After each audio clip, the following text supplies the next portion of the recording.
Hello and welcome to an FXTimes daily market recap. I'm your market analyst, Nick Nassad. Today is Wednesday, March 17, 2010. There were several interesting developments in currency markets today, but let's start with sterling. Taking a look here at the pound-dollar pair, we see that we moved above this very important 1.52 level just at the end of yesterday's global session. We retraced part of that rally just to test 1.52 prior to some important fundamental releases from the UK, and with the jobs report and Bank of England meeting minutes both supporting the pound in fundamental terms, we had a move higher, reaching the 1.5380 level in the couple of hours after the release. We hit resistance at 1.5380, and we corrected part of today's move in New York trading. If we zoom back in this pair, we see this 1.52 level has acted as resistance several times following its break in late February and right at the beginning of March. We tested it here once, twice, and today, yesterday's global session was our third test of this level. Now we look to retrace perhaps more of the recent downswing from 1.58 in the pair. As we said, the catalyst for the move up in the pound was some positive fundamental data, which included the claimant count for February, which showed that the number of claims for unemployment benefits dropped by 32.3 thousand for the month, which was much better than expected, as forecasts had called for an 8.4 thousand increase. Also, the figures for January were revised sharply lower, as we had 5.3 thousand increase in the claimant count when it was originally reported to rise 23.5 thousand. Also, we saw the claimant count unemployment rate for February drop to 4.9%. The ILO unemployment rate, which is the 3 months, measures as 3 months through January, remained at 7.8%. We also had a Bank of England meeting minutes, and it showed that policymakers were unanimous in their vote to keep the £200 billion bond purchase program on hold for a second month in March. Policymakers saw some rising risks to their inflation targets, and they warned that the current above-target inflation may be more prolonged than they had expected. So with the Bank of England focusing on inflation risks, it helped to strengthen the pound.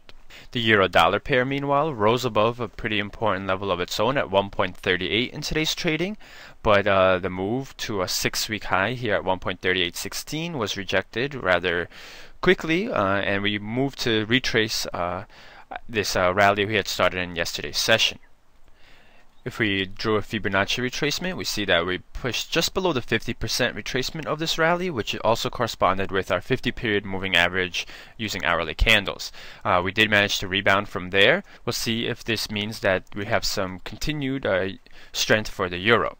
Zooming this pair out somewhat, we've seen some higher lows in the pair starting from March 10th, and we're at the cusp of our resistance in early February around 1.38. So we had seen now an important support bottom here, 1.3450.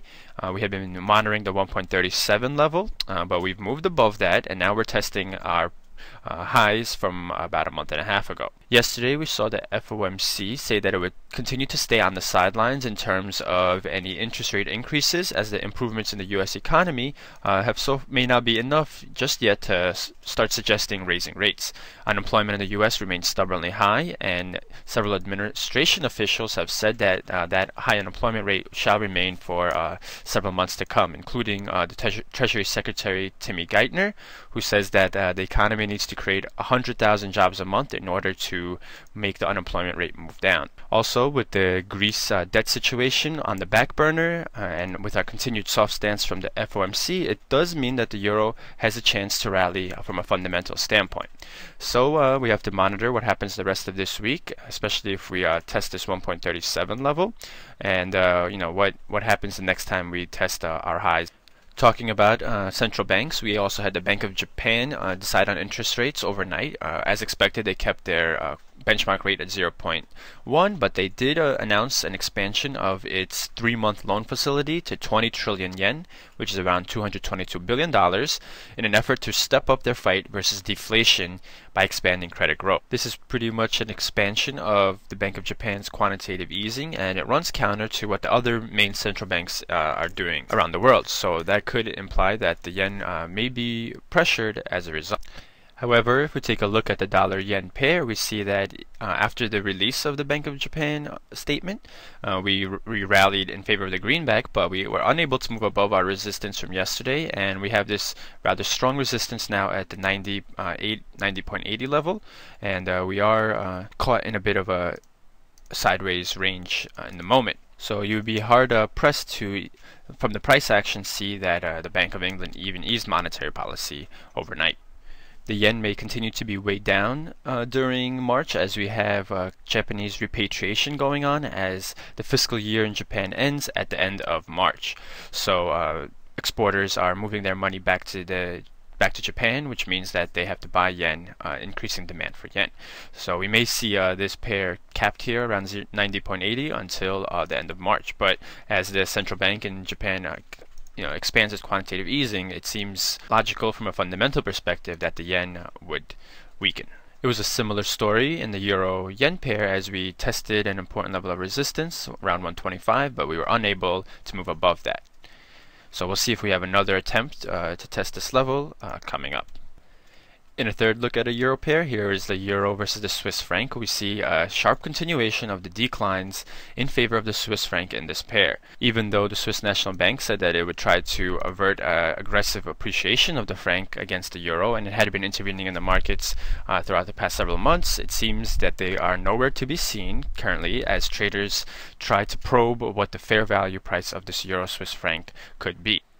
Last time the Swiss National Bank intervened was on February 5th, and we see that it was around the 1.4550 level, which we have broken below rather strongly. If we zoom this pair out to look at weekly candles, we see that now we're going to be close to testing our lows that correspond with the fallout from the fall of 2008 financial crisis. In a look at our commodity currencies, we see that the US dollar Canadian dollar continues to fall in favor of the Canadian dollar as we've broken below even the 1.01 level, and we set a low at 1.0070. At the end of last week, we had broken below this rather important level around 1.0230, and then in the first half of this week we retested that old support as resistance, and we've since then moved rather sharply down in favor of the Canadian dollar. Our second main currency pair, the Australian dollar US dollar, also managed to break above a level of resistance, pushing above 0.92 in today's trading. That breaks it out of this 5-session sideways action we had seen.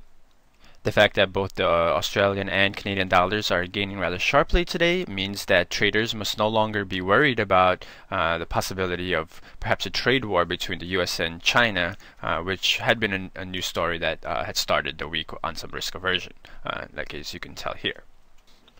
If we jump out to a daily view of the Aussie dollar, we could see that we're right now coming up against a downward sloping, longer term downward sloping level of resistance. So that is where we hit our high.